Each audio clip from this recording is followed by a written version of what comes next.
Eto na nga ang sinasabi natin na itong nakaraan. Nalagot kayong mga magna. Yung nagmamayabang. Itong nakaraan, nag-viral po ang video na to dahil pinagyayabang po yung mga mamahaling sasakyan. Sana At ang sabi, naging DPWH daw.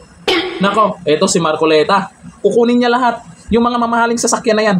Kung napatunayan, lagot kayong mga magna. Ito, panoorin po natin si Senator Marcoleta kung ano yung posibleng mangyari dyan sa Blue Ribbon Committee at abangan po natin yan sa susunod na hearing. Maraming mabubuking at mayroon talagang maparusahan dyan. Ito, sampul na ang nagmamayabang na mayaman.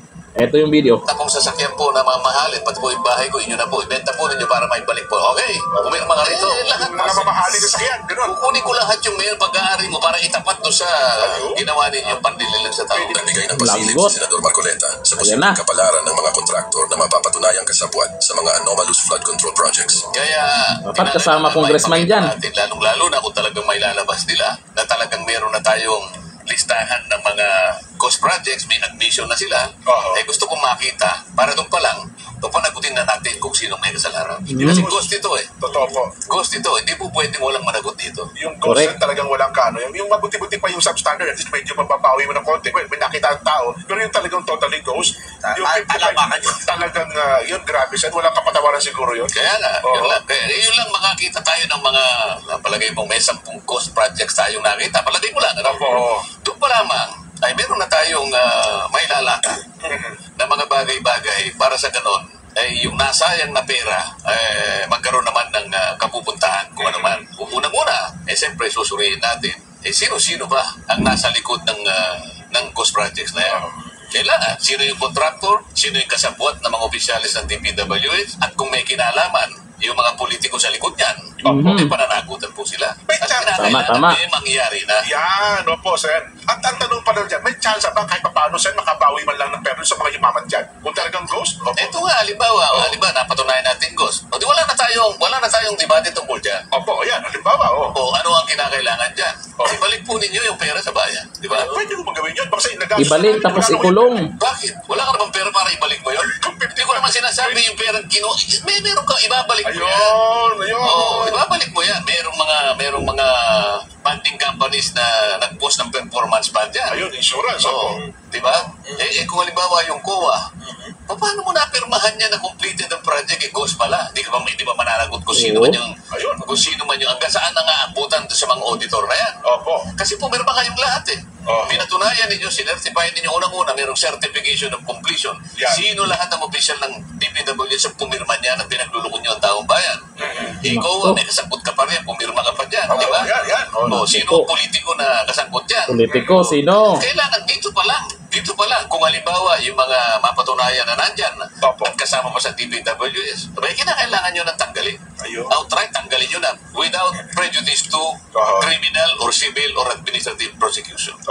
Diba? Kayo naman contractors na napakasangkapan dyan, ibalik po niyo yung pera. Ibalik po ninyo. May babalik yun. Gano'n siguro. Hindi mo ibabalik. Kung sabihin wala na ko eh. Di kukunin ko lahat yung ano mo. Lahat. Yung mga mamahalin sa sakyan. Gano'n. Kukunin ko lahat yung mayor pag-aari mo para itapat to sa ginawa ninyong pandililan sa tao. Pwede ba i-sheriff yun, sir?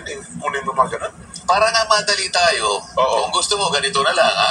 O hindi mo na kita ipoprosecute, ibalik mo. Anong katapat nito? Yung pong apat na pong sasakyan po na mamahalin, pati po yung bahay ko, inyo na po, ibenta po ninyo para maibalik po. Okay, pumirma nga rito. Pinta ko doon sa isang sasakyan. Yung paborito ko yung ganda ng isa. Ah. Ang ganda ng isa. Sana all. Diba? Opo, oo. Diba? Merong indemnification. Nawalan tayo indemnify mo. Yan. So meron kang civil liability. O sige, prosecution wala na. Halimbawa, gamitin natin silang state witness. Sir, Pwedeng state witness sila. Sir, pwede po ba? Meron ganong klase na pamamaraan. Okay, sir, pwede po ba na wala na po kaming criminal liability? Kasi royalty lang naman po ako dyan eh. Ibalik na lamang po namin. Di ba, balik nyo? Sige, balik. Yan. Pero itong mga empleyado na tanggal lahat yan. Ayun. Pero meron kayong pananagutan sa batas. Kasi baka maging correct. Hindi lang basta ibalik. Royalty Dapat lang po, makulong. 25% ka po kami. Ang na malaki.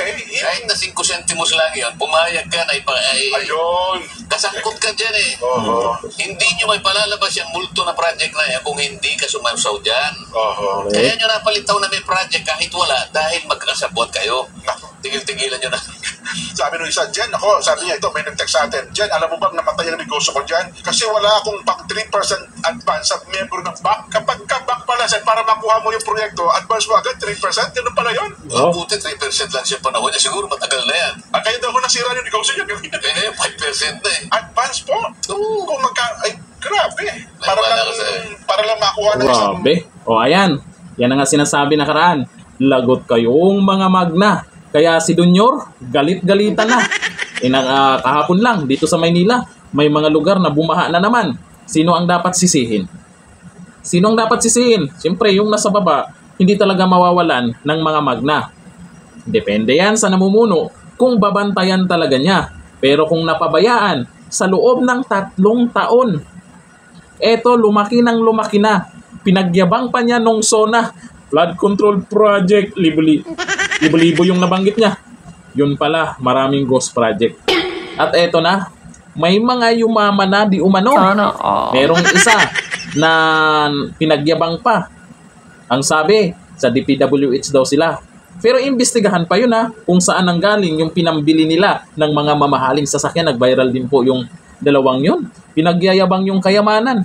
Talaga lagot talaga kayong mga magna. Walang lusot dito kay Senador Marcoleta. O ayon sa komento po ng mga netizens, sabi ni Ronald Asgapo Cabangon, Marcoleta the best, kay di sayang ang boto namin sa iyo. Oo, hindi natin masasabing nabudol kami. Talagang sulit na sulit ang pagboto kay Senador Marcoleta. Sabi ni Roel Iskandor, yari na kayo, ihanda nyo na mga sarili nyo. Siyempre, yung mga pambayad din nila, ibalik nila yung nawala. Pero grabe ang yaman pala ng Pilipinas talaga, no? Laging pinag-usapan na ngayon, billion. Pag i-total mo lahat-lahat, umabot na ng trillion. Kung yung mga kinuha ng mga magna, kung binayad na lang sa utang ng Pilipinas, tapos no. Sabi ni Greg Bautista Rosales, yung ibang senador tahimik. Sino-sino yan? Merong isa doon, maingay na karaan Diba? Diba, paimbestiga ng paimbestiga. Tapos yung malapit na matumbok kung sino yung dapat managot, tameme ka agad Mukhang meron yun Ang sikat din na senador yun Tahimik ngayon. Hindi nagsabi na kunin anong paraan para mabalik ang pera na kinuha ng mga kontraktor. O yung ibang mga senador ngayon, sana naman magtulong-tulong. Lalo na yung mga senador, may congressman din, na galit daw sila sa mga magna, sa kurap, galit daw sila. Pero pagdating dito, ang laking halaga ang pinag-usapan dito harap-harapan na at hindi natin masasabing baka paninira lang or kung ano. May mga ebidensya na. Yung ghost project yun ang malupit. Binayaran ng walang ginawa. Yung iba tahimik Pag Duterte, ang sangkot, ang iingay nila. Ngayon kasi, hindi nasasangkot ang Duterte dito kasi bago lang, hindi sa panahon ni dating Pangulong Duterte ang mga kaganapang to. Yung mga anomalyang to. Tahimik yung mga maiingay dati Bakit kaya? Maingay lang sila pag Duterte na? Aba, halata na kayo Ganito na lang, thank you. Bye-bye.